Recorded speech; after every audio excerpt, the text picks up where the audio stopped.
Eh, Hoy la idea es ver un poquito lo que es la presentación gráfica de la distribución de frecuencias. Entonces vamos a hablar sobre esto, ¿verdad? Sobre los gráficos. Entonces, respecto a esto, tenemos aquí estos apuntes que ya se los hice llegar a través del chat, ¿verdad? Para que los vayan viendo y los tengan ustedes también. Bueno, la presentación gráfica de distribución de frecuencias se entiende por presentación gráfica aquella representación que está hecha a partir del uso de gráficos, el cual es una figura que sirve para representar mediante elementos geométricos un conjunto de datos estadísticos. Cuando habla de elementos geométricos estamos hablando de rectángulos, eh, figuras tridimensionales como un paralelepípedo o por ejemplo también los que muy comúnmente utilizamos que son los gráficos circulares, ya sea estos simples, ¿verdad? Planos, un círculo plano o en 3D, ¿verdad? Que tenga tres dimensiones, eh, ancho, largo y alto. El más sencillo que se estudia, ¿verdad? Es el histograma. Dice que los histogramas son gráficos que indican la frecuencia de un hecho mediante una distribución de los datos. Los histogramas no se pueden elaborar con atributos, sino con variables medibles, tales como el peso, la temperatura, el tiempo. Eh, es una característica muy importante que vamos a ver a la hora de que dibujamos o tratamos de representar una información o un grupo de datos a través de un dibujo, ¿verdad? O de un diagrama. En definitiva, un histograma es una representación gráfica de una variable en forma de barras, si son rectangulares, ¿verdad? Esos pueden ser verticales u horizontales, donde la superficie de cada barra es proporcional a la frecuencia de los valores representados. En el eje vertical se presenta la frecuencia y en el eje horizontal los valores de las variables, normalmente señalando las marcas de clase. Entonces, ven aquí ese detalle, ¿verdad? Que es importante tenerlo en cuenta. La línea horizontal o eje X va a, o vamos a ubicar ahí lo que son las clases o los intervalos en los que vamos a ir agrupando los datos. ¿Para qué se utilizan los histogramas? Bueno, aquí tenemos 5 características o 5 posibilidades para utilizarlos. La primera es que permite interpretar las variaciones de los datos. En la segunda, ofrece una mejor visión de la información proporcionada por los datos para interpretarlos más adecuadamente. En tercer lugar, podemos identificar las causas del problema o la situación de estudio. También permite comprobar las causas. Y por último, valorar la solución una vez que se ha eliminado la causa o el objetivo del estudio, ¿verdad? Entonces, tenemos aquí un ejemplo que ya hemos venido trabajando en casos anteriores eh, y habla sobre el peso de 40 estudiantes en un colegio, ¿verdad? Entonces estos son los datos que vamos a hacer, de los que vamos a hacer el estudio, ¿verdad? En la clase anterior vimos cómo podíamos hacer esto en Excel de forma rápida, ¿verdad? Seleccionar el máximo, el mínimo. Este, Vimos también que se podía señalar la marca de clase, luego los intervalos en los que vamos a dividir, encontrando la magnitud, ¿verdad? Utilizando la formulita de eh, Borch, luego la frecuencia absoluta, la frecuencia relativa. También vimos cómo encontrar la frecuencia absoluta acumulada y la frecuencia relativa acumulada, hacia abajo o hacia arriba, dependiendo de cómo la queramos ubicar. Bueno, entonces tenemos este conjunto de datos, ¿verdad? Que son el conjunto de datos de el peso de 40 estudiantes. En el segundo caso vamos a eh, encontrar el recorrido. Cuando hablamos de clases o intervalos nos referimos a las barras verticales que tendrán nuestro histograma. Normalmente se dice que un histograma debe tener barras del mismo ancho, lo cual no es necesariamente cierto. Esto va a depender de la situación que se analiza. Es más conveniente utilizar intervalos de diferente ancho, dependiendo de la situación que se vaya a analizar, ¿verdad? Cuando los intervalos son del mismo ancho,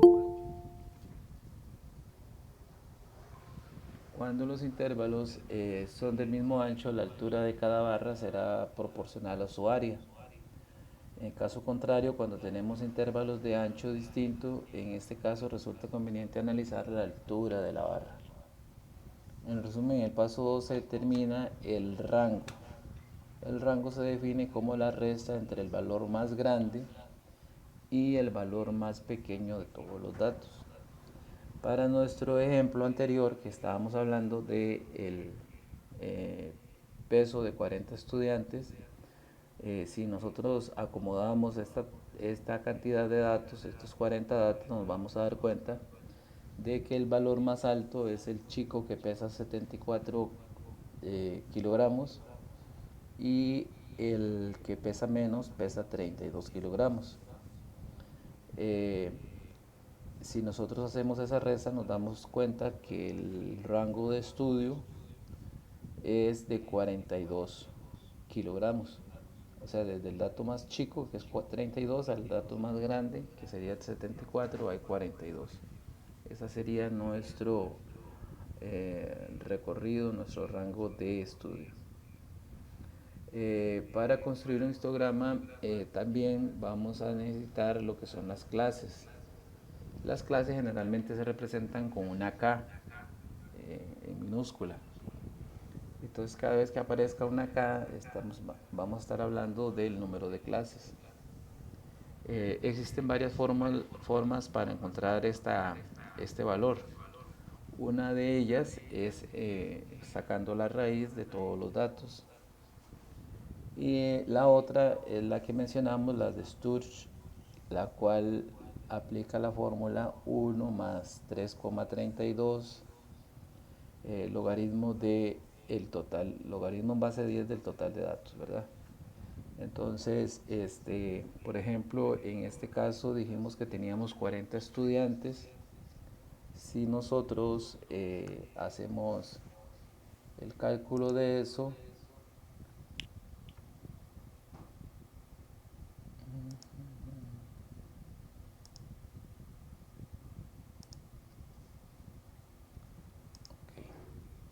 sacamos la raíz cuadrada de 40 datos, dijimos, ¿verdad? Esa sería una forma. Aquí con la tecla SD nos da 6,32. Si aplicamos la fórmula de Stores, que era 1 más 3,32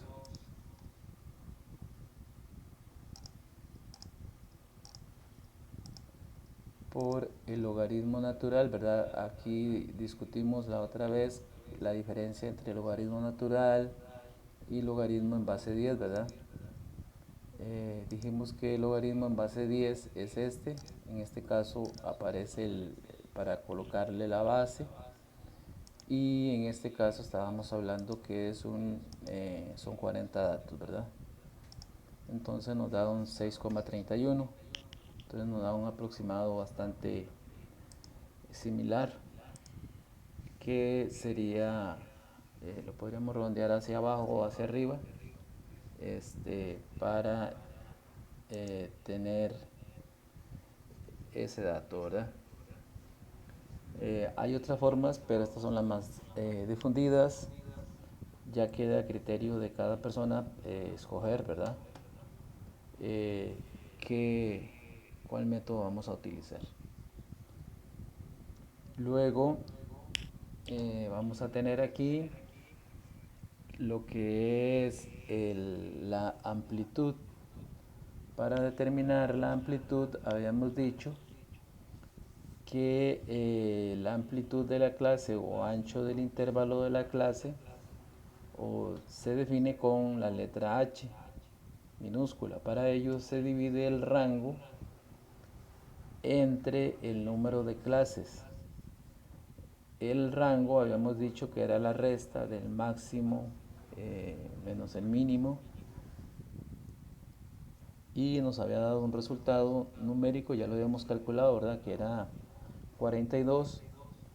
Y la amplitud de clase, en este caso, como era 6,32, lo redondeamos hacia abajo, que nos daría como resultado 6, un número entero. 42 entre 6 nos da que la amplitud de la clase es 7.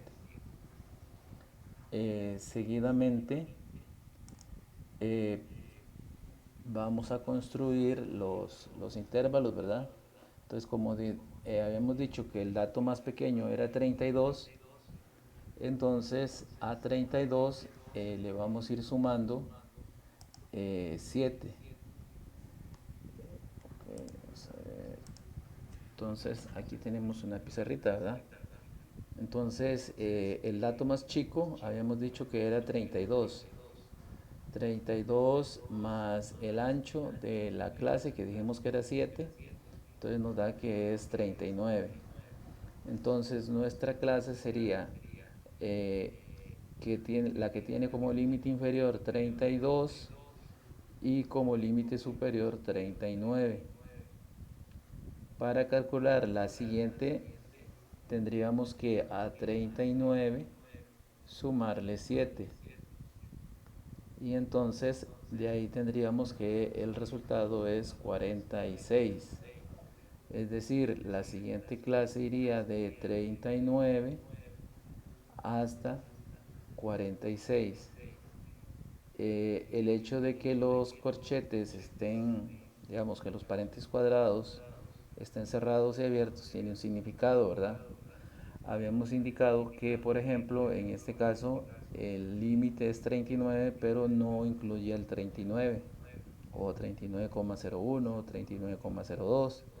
Ese iría en el segundo intervalo.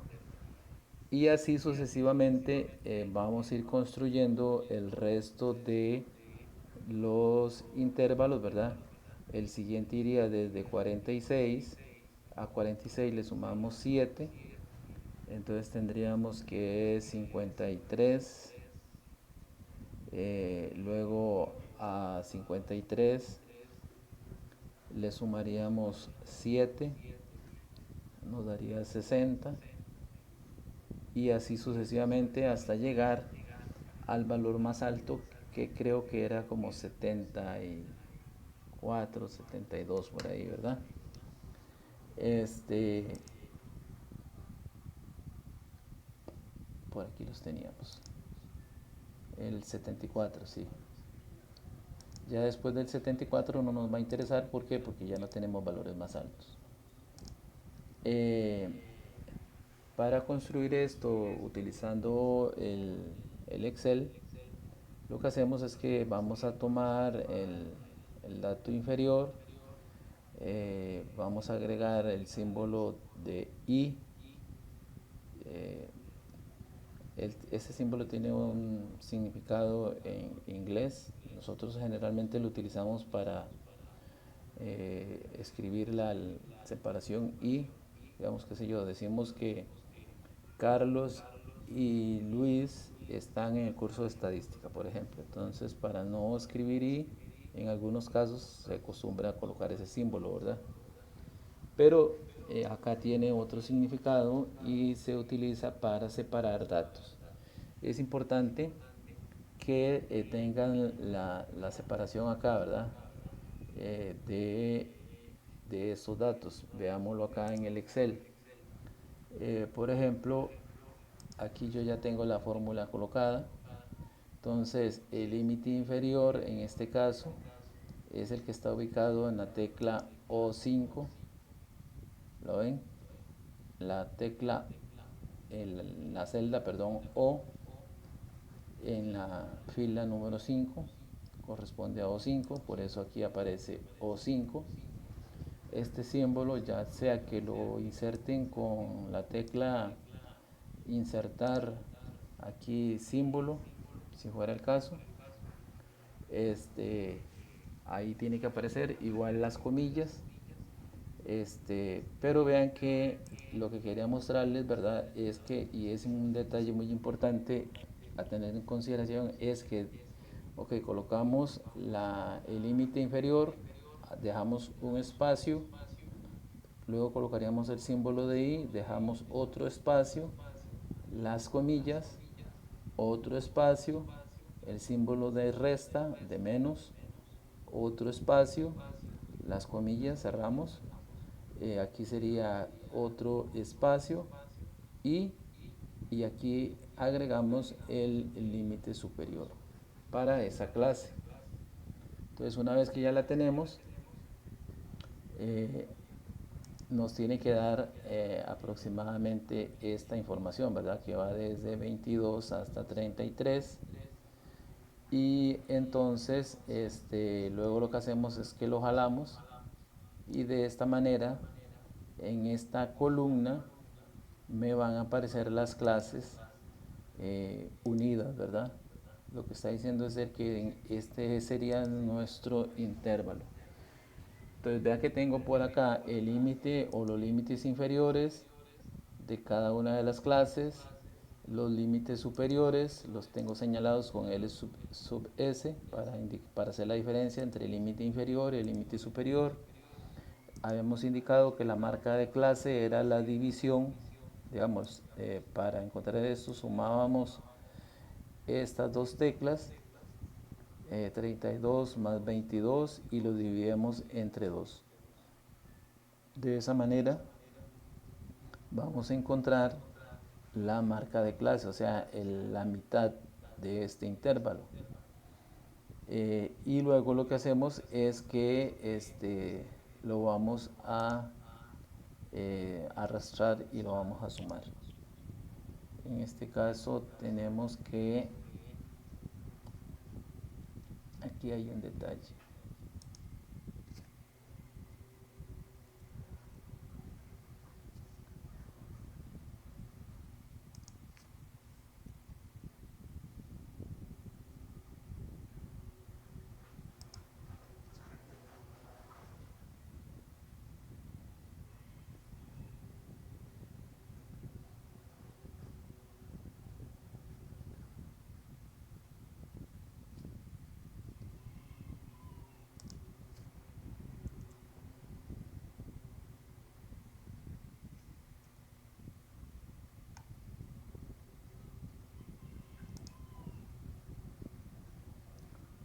Podríamos hacerla de forma manual porque no me está, no sé, algo me está fallando aquí. Son 22 más 32 los datos, ¿verdad? Entonces nos vamos aquí con la calculadora, borramos 22 más 32, eso nos da 54. Si lo dividimos entre 2, eso nos tendría que dar 27. Entonces esa sería la mitad de este intervalo.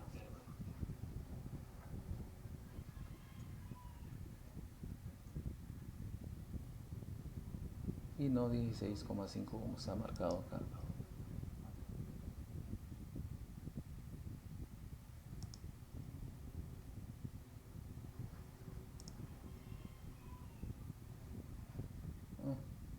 Creo que aquí están todos los errores, vamos a ver. Que le damos igual, sería entonces esta más esta otra,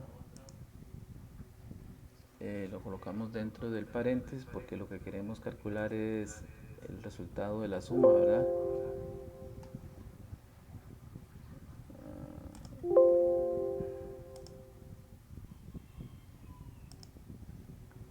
me está marcando ahí es que hace falta paréntesis.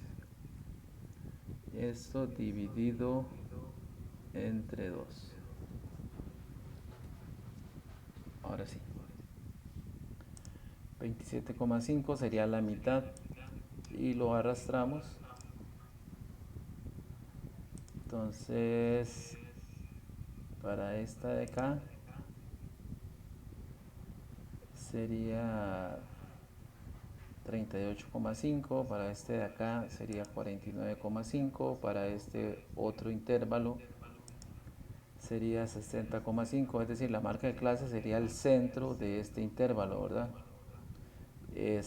Aquí tenemos 71,5, 82,5 sería la mitad de este intervalo y la de este otro sería 93,5. Ok, regresando a nuestra presentación, estábamos hablando sobre cómo encontrar este intervalo, ¿verdad?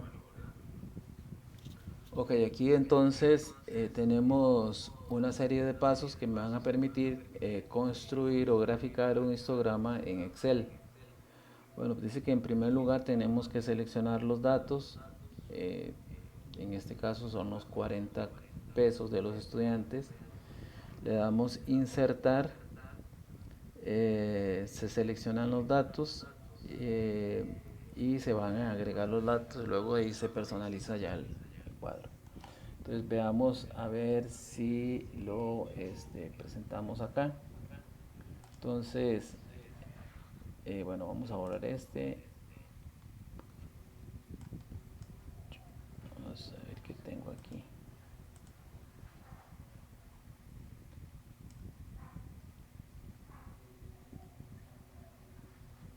Ok, vamos a borrar este. Entonces dice que aquí le vamos a dar una celda, le damos a insertar el gráfico, escogemos uno de estos y entonces vamos ahora a seleccionar los datos. En la serie 1 dice que vamos a darle modificar. Aquí le vamos a poner el nombre. Dijimos que le íbamos a poner histograma, ¿verdad?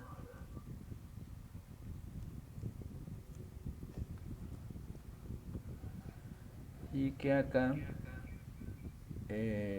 íbamos a agregar la frecuencia absoluta. La frecuencia absoluta, igual en la clase anterior habíamos visto cómo calcular la frecuencia absoluta, ¿verdad? Aquí la tenemos. Entonces serían estos datos que están acá. Y ahí ya nos aparece el histograma, ¿lo ven? Entonces aquí ya ustedes lo personalizan, si quiere cambiar de color, agregarle leyenda, por ejemplo, a las barras o a la columna de abajo, le pueden poner intervalos, acá le podríamos poner la frecuencia, aquí le podríamos agregar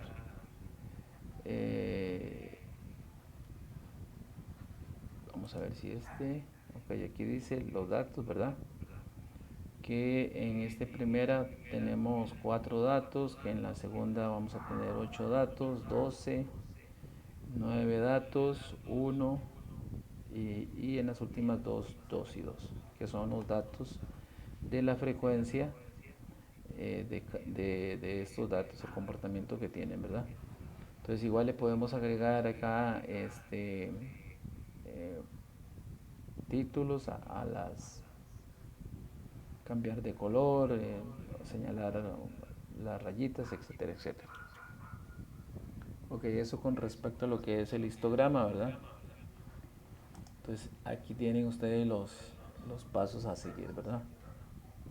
No sé si tienen alguna duda hasta acá.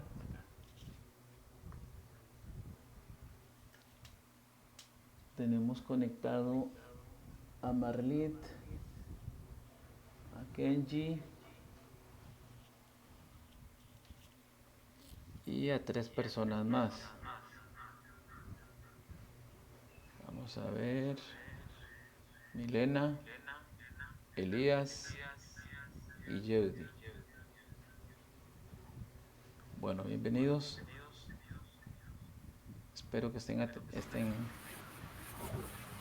Buenos días, profe. Buenos días. Eh, no sé ni qué hice. Bueno,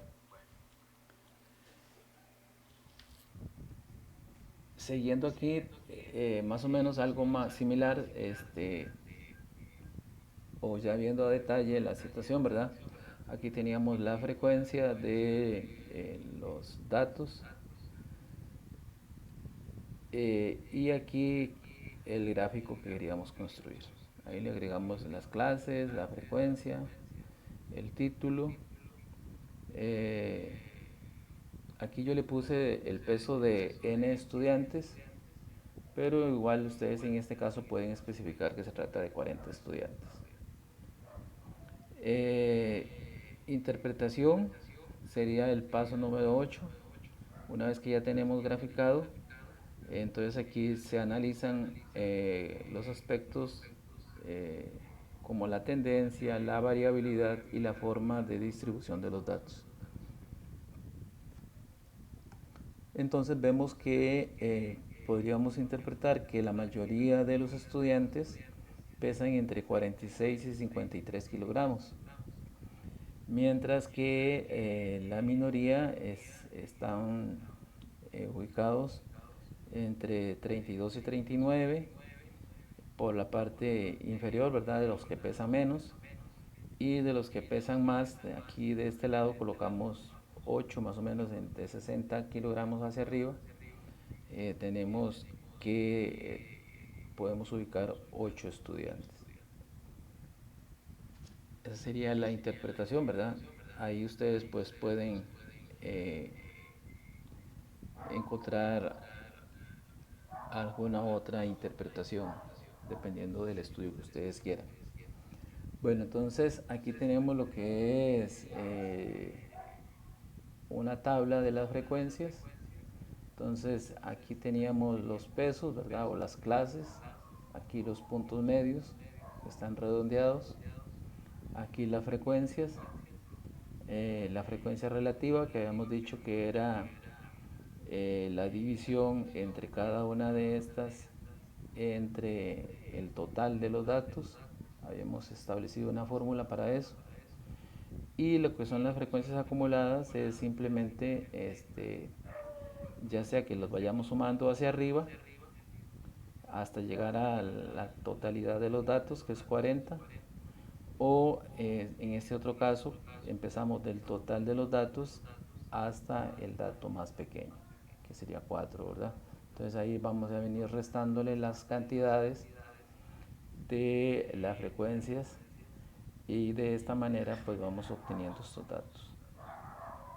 Entonces a 40 le quitamos 4, nos da 36, a 36 le quitamos 9, nos da 27, a 27 le quitamos 12, nos quedan 15, a 15 le quitamos 7, nos quedan 8, a 8 le quitamos 4, nos quedan 4.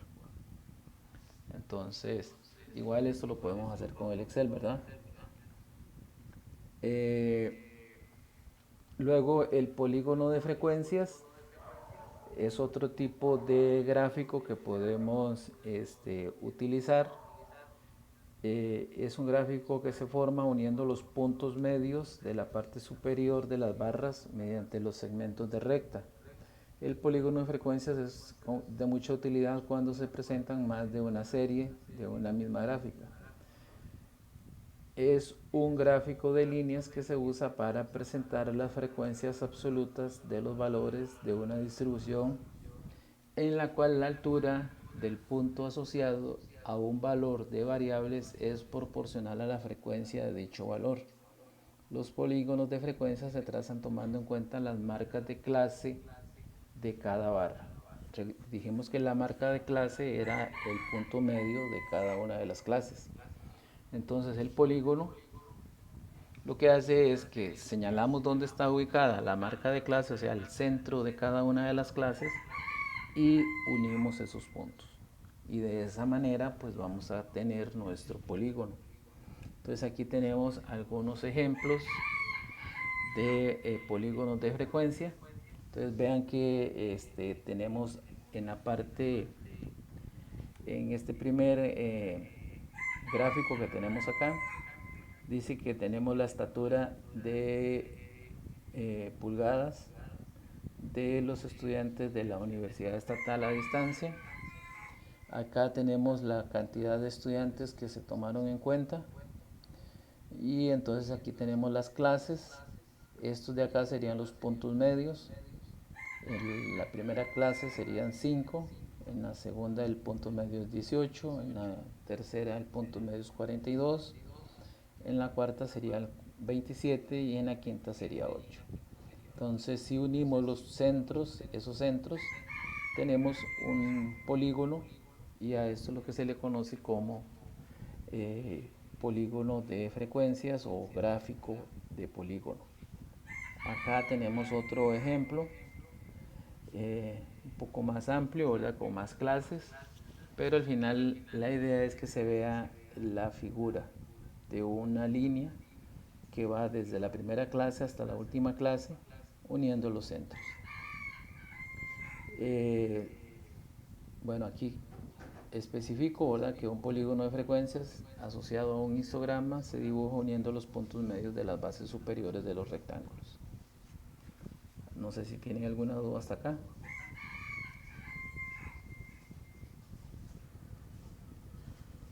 Ok, acá tenemos los pasos que se deben de seguir para construir un polígono de frecuencias. Bueno, en este caso lo primero que se hace es que se copia el histograma, ¿verdad? Se le da clic sobre el histograma. En la parte de diseño del gráfico se seleccionan los datos. Vamos a dejar la casilla de la serie vacía. La segunda barra se agregan los datos de la frecuencia absoluta.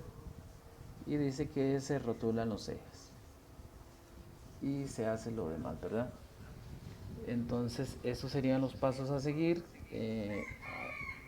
a partir de una situación como esta, ¿verdad? Entonces, qué sé yo, lo primero que hacemos es entonces copiar este gráfico, lo venimos, lo traemos por acá, le damos pegar, ahora nos vamos a correr hacia el gráfico, aquí le damos seleccionar datos, entonces le vamos a cambiar el título.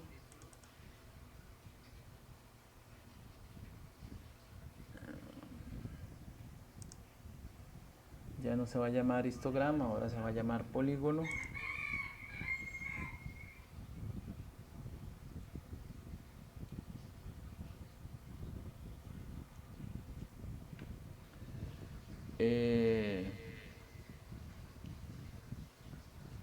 Y acá vamos a colocar las frecuencias absolutas que ya las habíamos colocado, ¿verdad? Que eran estas. Y le damos aceptar.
habíamos dicho que está aquí en los títulos de los ejes, le vamos a poner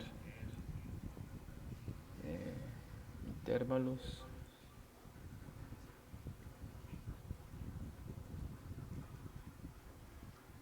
Que a este otro de acá le vamos a poner frecuencia.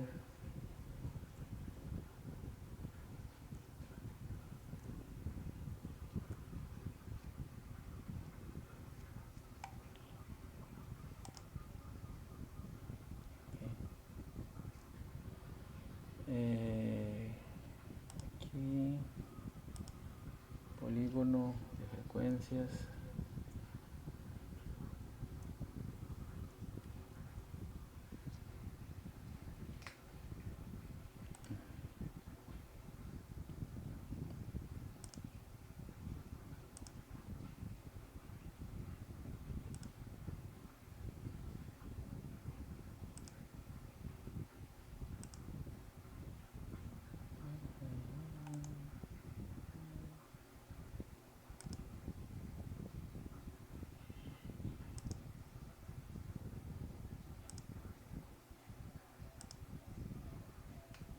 Ok, ahí lo tenemos.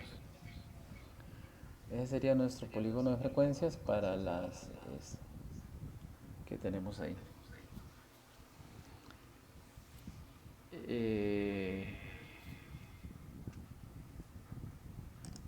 Ok. Luego otro tipo de gráfico que se puede construir es el de ojiva.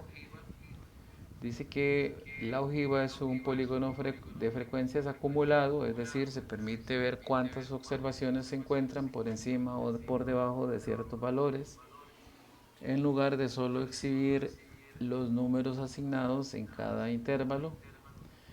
La ojiva apropiada para representar información que presente frecuencias mayores que el dato que se está comparando tendrá una pendiente negativa, es decir, va a ir hacia abajo, eh, como la recta, ¿verdad? Si va de izquierda a derecha hacia arriba, pues es creciente. Si va de izquierda a derecha hacia abajo, sería decreciente. Eh, la pendiente dice, esta pues va a indicar el tipo de, igual que una recta, ¿verdad? La pendiente, si la pendiente es positiva, entonces la ojiva va a ser creciente. Si la pendiente es negativa, pues sería decreciente. Eh, Dice que existen ojivas mayores que y ojivas menores que.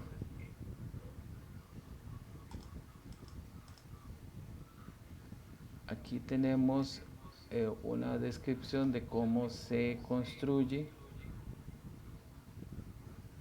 o no, mentira, aquí estamos indicando para qué es útil una ojiva. En esta parte dice que para una ojiva va a ser útil para calcular el número o porcentaje de observaciones que corresponden a un intervalo determinado de la variable. Permite calcular los porcentiles de la distribución de los datos.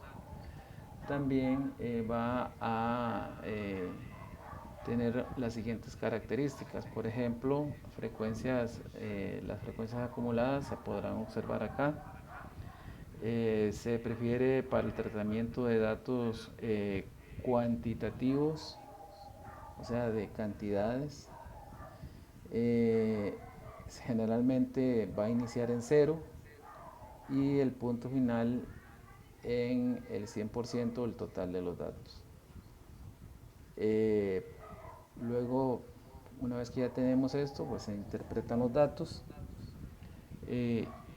Dada su ventaja de presentar frecuencias acumuladas, las ojivas se convierten en una herramienta vital para el análisis estadístico. Acá tenemos algunos ejemplos de ojivas. Entonces vemos, por ejemplo, la que está con la línea rosadita. Esta representaría una ojiva decreciente, mientras que la que va de color azul sería una ojiva creciente. Lo mismo sucede con el que tenemos al lado derecho, ¿verdad? Este de acá representa una ojiva o una gráfica de ojiva. que es creciente, va hacia arriba. Y como bien lo señalaba, el principal atributo que tienen o la característica que se va a utilizar es que se va a representar utilizando las frecuencias acumuladas. Acá tenemos cómo construir un polígono de frecuencias acumuladas en una hoja o en un libro de Excel. Entonces, lo primero que vamos a tener es que tenemos que tener los datos, ¿verdad? Los límites tienen que estar separados en dos columnas. Vamos a insertar el gráfico, se escoge la opción 2B y se seleccionan los datos. En la primera parte, en la parte de la serie, vamos a agregar el nombre, la ojiva, y en la parte de la segunda solicitud de datos vamos a encontrar o vamos a editar la frecuencia acumulada. Lo ideal es que va a presentar o que los datos de los límites superiores estén de forma creciente. Luego dice que se hace clic en el eje X para darle formato, ya sea de los decimales, de los títulos, de las etiquetas, etcétera, etcétera. Entonces, en nuestra hoja de Excel, nosotros teníamos acá, ok, tenemos aquí polígono de frecuencia, vamos a pasarlo para acá. Entonces, dice que tenemos acá nuestros datos. Aquí teníamos nuestra tabla de frecuencias, ¿verdad? Con los datos que habíamos indicado y estudiado en la clase anterior, ¿verdad? Lo que era la frecuencia absoluta acumulada, la frecuencia relativa, la frecuencia relativa acumulada, la frecuencia porcentual y la frecuencia porcentual acumulada. ¿De cuáles datos? De 40 estudiantes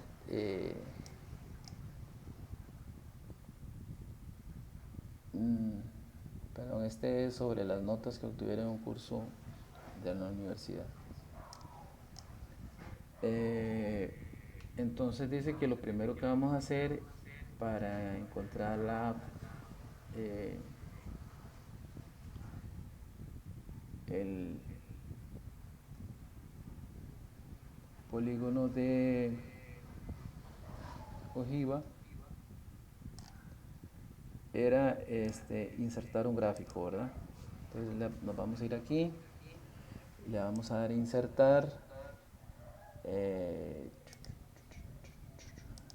aquí, vamos a ver dónde está.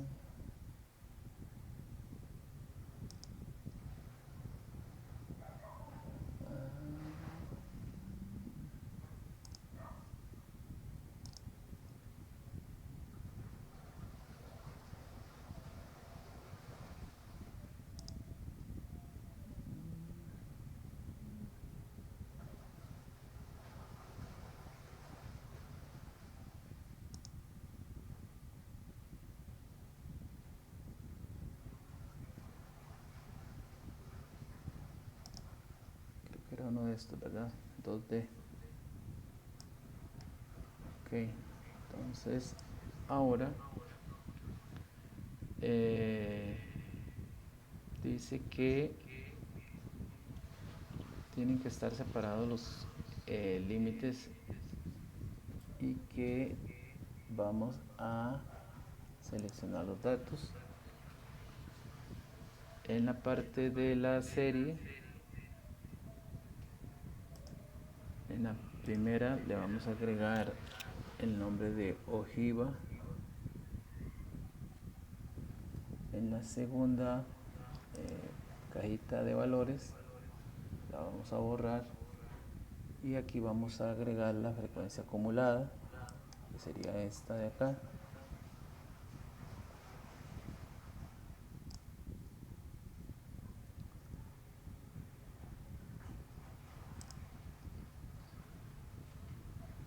Ok, Entonces aquí tenemos nuestra ojiva que va de forma creciente, ¿lo ven? Ahí después de ahí ustedes lo que pueden hacer es simplemente personalizarla, ¿verdad? Eh, le cambian los colores, le agregan títulos a los ejes, eh, principalmente. Entonces, ¿Cómo saber cuál gráfico es el indicado para eso? eh,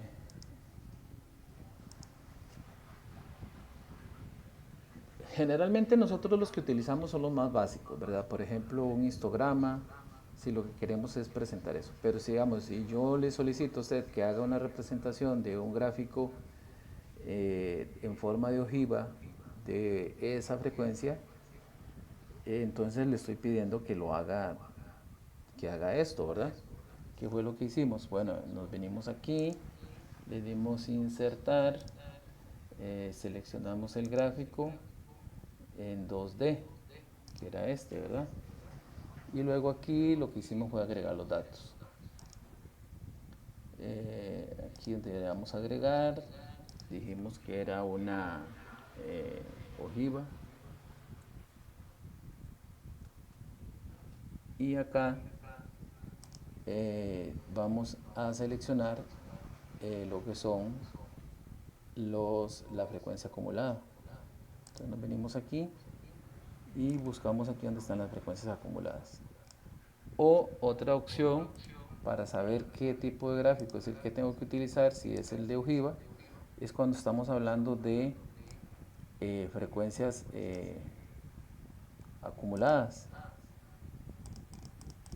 Siempre que estamos hablando de frecuencias acumuladas, ya sean frecuencias relativas acumuladas o frecuencias porcentuales acumuladas, lo ideal sería presentarlo a través de una ojiva.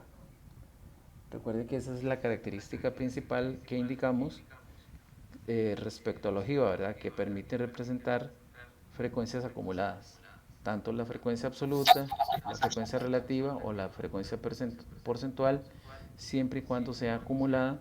Entonces, lo conveniente sería representarla a través de una ojiva.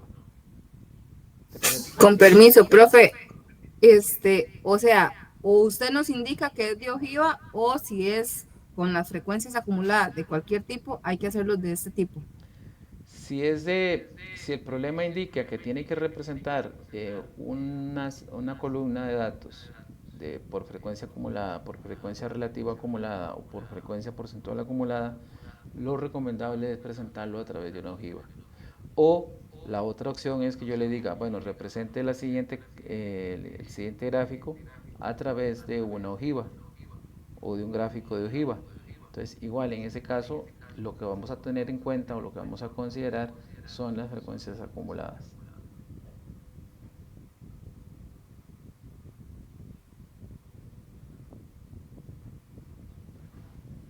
De ¿Está bien? acuerdo, gracias. Ok. Igual, por ejemplo, cuando hablamos de la frecuencia relativa, ya para ir terminando, bueno, aquí tenemos otro tipo de gráfico, pero ese casi no lo vamos a utilizar, que es el de Pareto. El de Pareto es una gráfica que organiza valores los cuales están separados por barras y organizados de mayor a menor, de izquierda a derecha, respectivamente. Esta gráfica permite asignar un orden de prioridades para la toma de decisiones de una organización y determinar cuáles son los problemas más graves que se deben resolver primero. Su finalidad es hacer visibles los problemas reales que están afectando para poder alcanzar los objetivos de una empresa y reducir las pérdidas que ésta padece o posee. Además, permite evaluar previamente cuáles son las necesidades del público al que se quiere llegar eh, para poderlas satisfacer con nuestro producto o nuestro servicio o el servicio que está dando la empresa. Eh, Logrando también el objetivo de mercadotecnia. Luego acá tenemos que los pasos para construir un tipo o, y cómo surgieron. Este fue, dice que eh, diseñado por un ingeniero, sociólogo, economista y filósofo italiano que es Vilfredo Parreto, que vivió del año 1848 y que murió en el año 1923, que, mediante un estudio sobre la división de la riqueza en Italia en aquella época. Llegó a la conclusión de que el 80% de la riqueza estaba en manos del 20% de la población y el otro 20% de la riqueza estaba en manos del 80% restante. Eh, Al determinar esto, lo publicó por primera vez en el año de 1896 en un curso.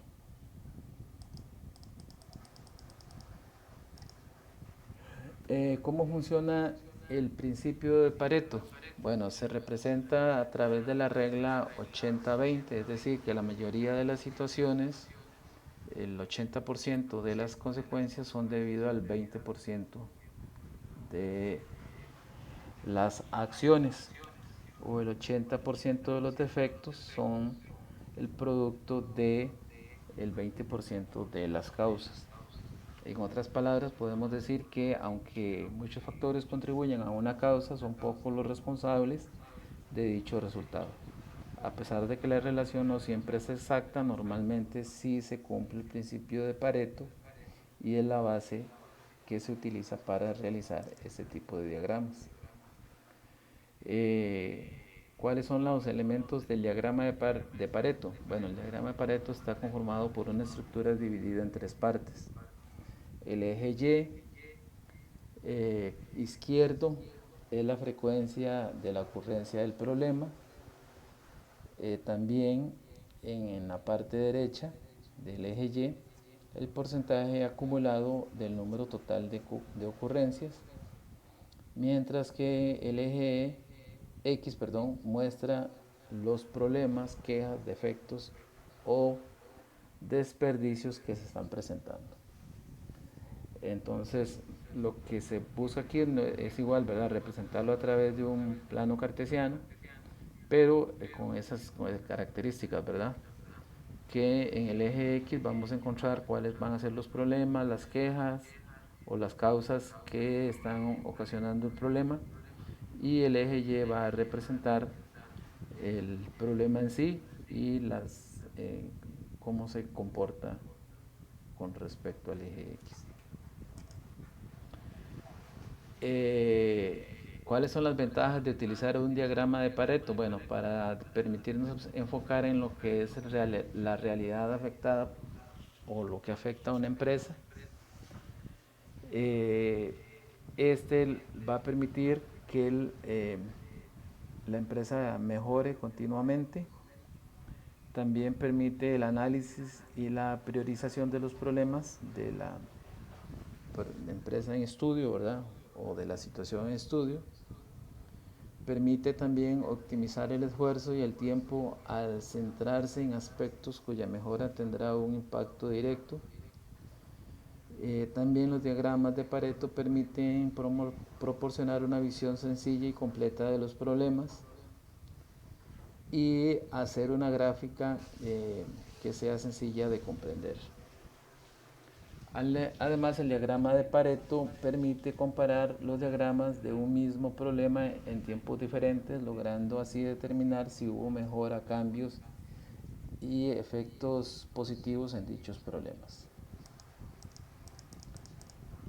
Acá tenemos, por ejemplo, algunas ilustraciones de este tipo de diagramas. Ven que es prácticamente un polígono, pero acá se señalan los problemas, ¿verdad? Como pueden ver, eh, que se quieren o que están estudiando en la empresa. Y entonces acá las veces que ocurre ese problema con respecto al eje X, ¿verdad? Entonces, por ejemplo, aquí tenemos algunos comentarios negativos que se hacen para una empresa. Por ejemplo, el atraso de la entrega, los paquetes dañados, producto atrofiado, producto dañado, precio errado. Estos serían los problemas, ¿verdad? Y acá en el eje Y vamos a encontrar la frecuencia con que ocurren esos problemas. Entonces, de esta manera, pues vemos a través del polígono cómo se comporta esta situación, ¿verdad? Y la idea, pues obviamente, es mejorar el comportamiento de esta empresa. Por último, quería mostrarles lo que es cómo se diseña un gráfico para frecuencias relativas. Para graficar un gráfico que represente las frecuencias relativas, recuerden que las frecuencias relativas son las frecuencias porcentuales. Entonces, podríamos aquí está, son las frecuencias porcentuales. Y para ello vamos a hacer lo siguiente, dice, se agregan los datos. En segundo caso se va a tomar la frecuencia relativa, esta tiene que estar dada en porcentajes. Se inserta un gráfico circular, se seleccionan los datos, en la parte donde dice serie se le va a agregar el nombre, en la parte de los valores se agregan las frecuencias acumuladas. Y ya prácticamente con eso tenemos el gráfico. Lo demás, lo que sigue es simplemente personalizarlo, ¿verdad? Entonces, si nos vamos a nuestro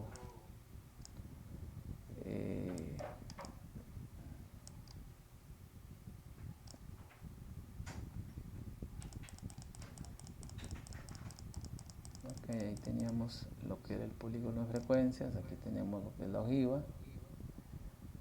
Ok, entonces vamos a darle aquí insertar. Dijimos que íbamos a insertar un gráfico redondo, lo podemos escoger de esta manera o lo podemos escoger de 3 dimensiones. Vamos a escoger uno sencillito. Entonces aquí le vamos a dar seleccionar los datos. Entonces aquí en la parte de la serie le agregamos el nombre. Dijimos que íbamos a ponerle gráfico circular o gráfico de frecuencias relativas.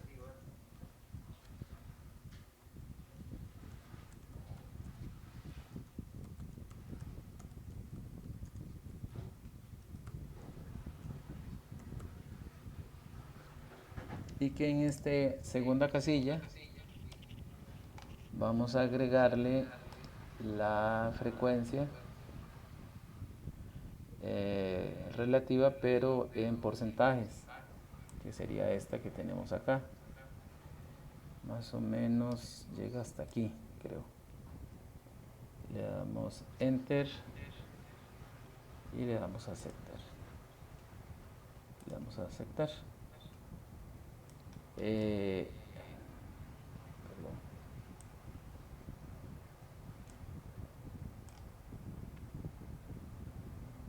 Entonces aquí tenemos, ya aquí nosotros podríamos personalizarlo, ¿verdad? Por ejemplo, el que está en gris, que es el 3, podríamos venir acá y ver qué tipo de, el 3 qué tipo de datos representa, ¿verdad?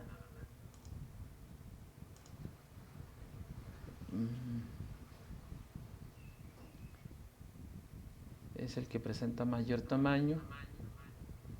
Estaríamos hablando que son los estudiantes, que sería el 3, ¿verdad? Son los estudiantes que pesan entre 44 y 55 kilogramos. Mentira, este era sobre notas, ¿verdad?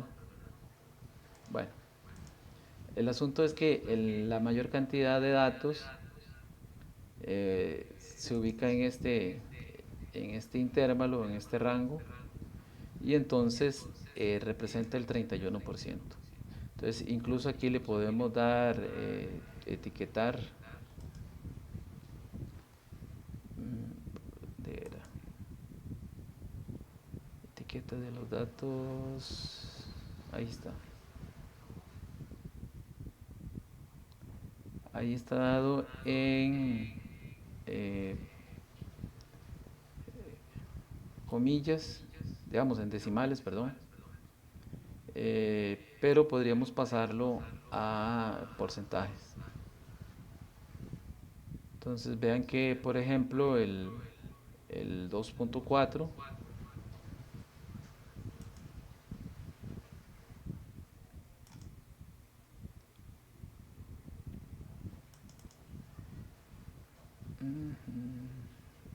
porcentajes.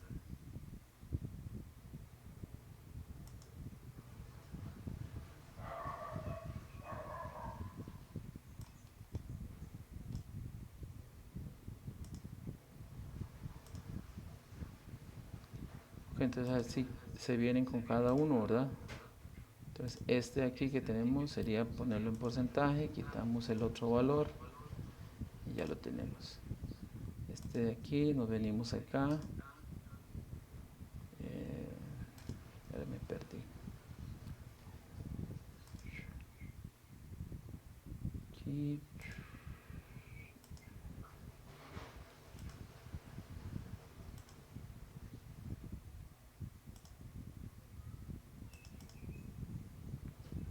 Porcentaje. Que ya se cambiaron todos.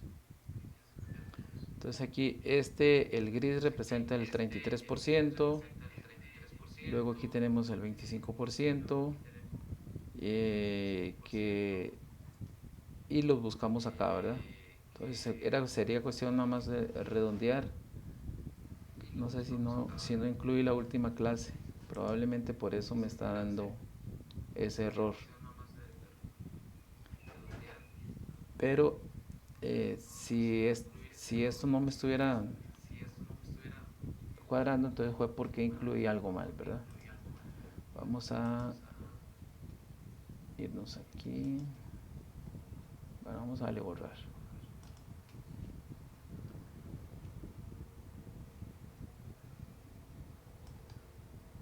Vamos a ponerlo más abajo. Vamos a darle insertar. Gráfico. Traerlo más hacia acá. Seleccionar datos. Agregar. Pusimos frecuencias absolutas, ahora pongámosle circular. A ustedes le ponen el nombre que quieran. Circular. O le agregan ahí el peso de los estudiantes o el nota de los estudiantes.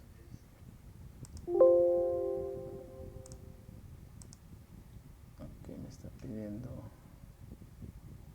la frecuencia acumulada, que era esta de aquí. Aceptar. Aceptar. Ahora aquí era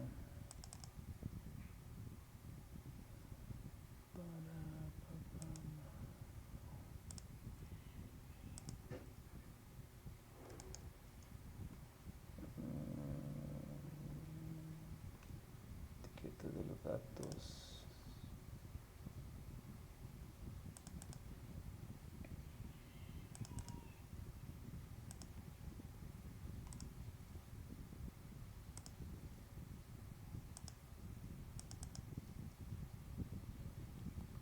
Porcentaje.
Bueno, el asunto es que aquí le damos porcentaje y de esa manera lo íbamos cambiando, ¿verdad?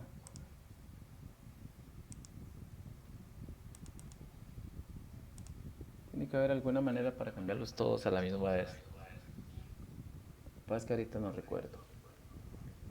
Y de esa manera pues podríamos representar de manera porcentual los datos relativos utilizando un gráfico pastel o un gráfico circular. Como les señalé, ¿verdad? Este gráfico lo podemos representar de forma plana, sencilla, como está o podemos ponerlo de forma en 3D, ¿verdad? Este, eso sería